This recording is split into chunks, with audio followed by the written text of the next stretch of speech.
బీసీలను ఇంకా అనగదొక్కడానికి చేసినటువంటి ఒక కుట్ర ఈ నివేదిక. ఈ నివేదికను నేను ఎట్టి పరిస్థితుల్లో అంగీకరిస్తలేను. ఇది బీసీల భవిష్యత్తును సమాధి చేయడం కోసం తయారు చేసిన నివేదికగా భావిస్తూ ఈ నివేదికను నేను చెప్పిన ఉచ్చబోసి తగలబెట్టండి అని చెప్పిన ఉచ్చబోస్తే తగలబడదు కాబట్టి ఈ నివేదికను తగలబెట్టి పారేస్తా ఉన్నాం. ఇది దొంగ లెక్క. ఈ దొంగ లెక్కను ఎట్టి పరిస్థితుల్లో బీసీలు సహించరు. ఇలా ఓటర్ల జనాభా ఓటర్ లిస్టుకు ఇక్కడ ఉన్నటువంటి ప్రస్తుతం పిల్లలు చదువుతున్న దానికి ఎంత చూసినా 4,20,00,000 ఉండాల్సినటువంటి జనాభా లెక్కల్లో 40 లక్షల మంది బీసీలను కనుమరుగు చేసి ఇలా బీసీల జీవితాలతోటి బీసీల భవిష్యత్తు ఆటలాడుకుంటూ బీసీలను అవమానపరిచినటువంటి ఈ ప్రభుత్వం చర్య ఏదైతే ఉందో దీన్ని తీవ్రంగా ఖండిస్తా ఉన్నా. ఈ నివేదిక దొంగ లెక్క.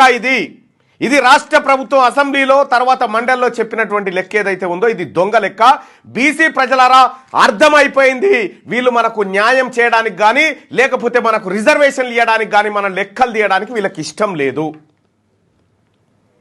ఇవన్నీ దొంగ లెక్కలు. ఈ లెక్కలకు సంబంధించి నేను నిరసన వ్యక్తం చేస్తా ఉన్నా. ఈ రాష్ట్ర ప్రభుత్వం తప్పుదోవ పట్టించింది బీసీ ప్రజానికానికి. 160% మంది ఉన్నటువంటి బీసీలను కేవలం 46% మంది మాత్రమే హిందూ బీసీలు అని చూపించి బీసీల లెక్కను తొక్కిపెట్టి 8% ఉన్నటువంటి వాళ్ళని 15%గా ఉన్నట్టుగా ఓసీల లెక్క చూపించినందుకు నిరసనగా ఈ రాష్ట్ర ప్రభుత్వం చేపట్టినటువంటి దుర్మార్గమైనటువంటి దొంగ సర్వేకు నిరసనగా ఈ పేపర్లను తగలబెడతా ఉన్నా.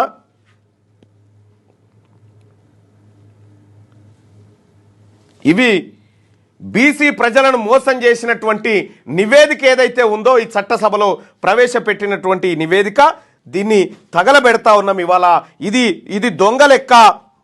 ఈ లెక్కల ద్వారా బీసీల అస్తిత్వం పోతా ఉంది. అందుకోసమే ప్రజలారా ఈ లెక్కని ఎట్టి పరిస్థితిలో మేము అంగీకరించాం.